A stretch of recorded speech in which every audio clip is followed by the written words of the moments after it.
So one of the biggest like mind shifts or paradigm shifts that he helped me realize and then develop through, again, the process was seeing myself as a sales professional, as an equivalent peer, as a value add Yeah. to whoever I was speaking to.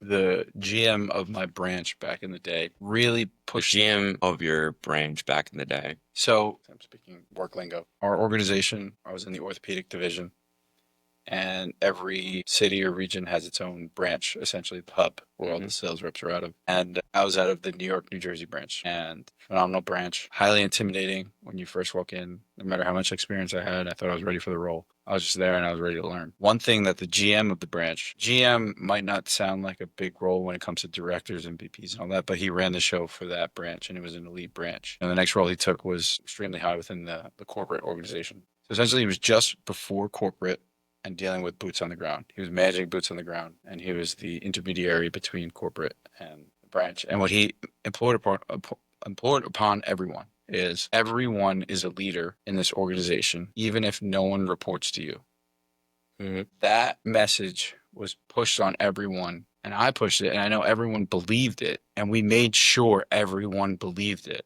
And it's like, because if you don't have anyone reporting to you, you are a leader of yourself. You have to treat yourself as someone who needs to be led. Your manager can't be with you 24/7. They have a zillion things to do. There are certain values, there's a mission, there's the value, and then there's the culture that the company expects. There's certain things that the company needs, and you walk with that and your own expectations of yourself, and you lead yourself in the right way. I think we were branch of the year. We were always consistently the most successful branch or one of, always in the running because of that concept of everyone feeling like they were a leader despite the, branch of who reported to who.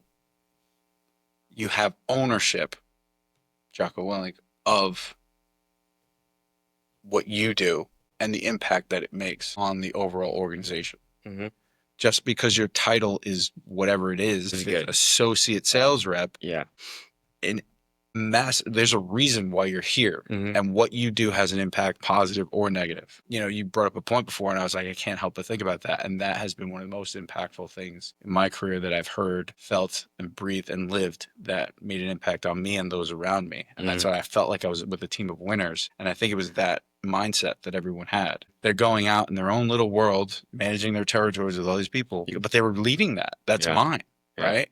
And there wasn't like, because you can get into the thing where it's like, why did he get that role and I didn't get that, or I didn't get approached to ask to be the manager of this. And it's like, despite all that, in a way, it's kind of like making people feel important, right? Like, hey, you're important. You're doing that. But in reality, if we're going to be successful, every decision that every single person makes matters. Right. It goes back to controllables. Yeah.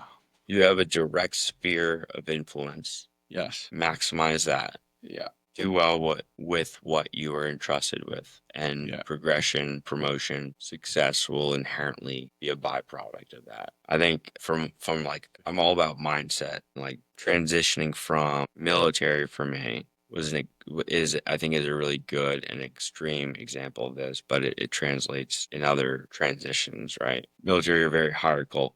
This is saying stay in your lane, right? It's stay in your lane, do your job, head down. Yeah. It's above my pay grade. Don't No worry about it. question. It's not my job.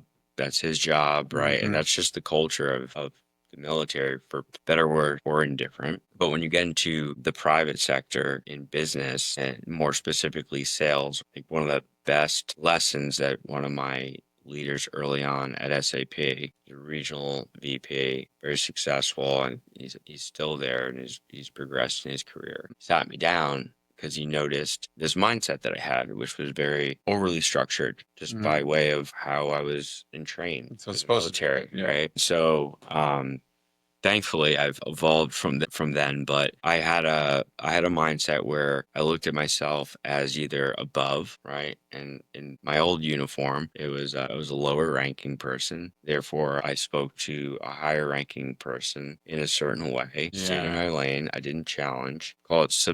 called subservient. Yes. Yes. Or I had my peers, which was a different dynamic. Or at a certain point, I outranked people, right? And I would speak down, for lack of a better word, right? Yeah. More of I'm speaking at you versus with you. You're here and I'm here. Right. And so one of the biggest like mind shifts or paradigm shifts that he helped me realize and then develop through again the process was seeing myself as a sales professional, as an equivalent peer, as a value add Yeah. to whoever I was speaking to, whether it was an end user, right, a low manager, director, all the way up to as I progressed to C-level executives. There's the approach is different, the demeanor, the presence is different, Yeah. and they have to see you as a credible, trusted advisor, as someone that they're going to do business with, right, and invest money with ultimately. And in order for them to see you like that, you have to see yourself like that, which goes back to the authenticity being a true one of one and not this person, in the office. Because they feel that on you. Right. 100%. So that's why they say a good leader empowers his people. And so, like, how do you empower them? It's not by, obviously, again, it's a balance of positioning yourself and understanding that you have this level of responsibility. But if you don't look at it in this hierarchical way, rather, we're all working for the same organization, but we're in different roles. Thanks for watching. I hope that gave you some real insight. And if you're serious about getting into medical sales or someone you know, send them to me, medsalesblueprint.com. I have tons of resources, tons of content that help people on their way to get into medical sales fast. Phenomenal industry, you know it. People need help getting in, and that's what I'm here for.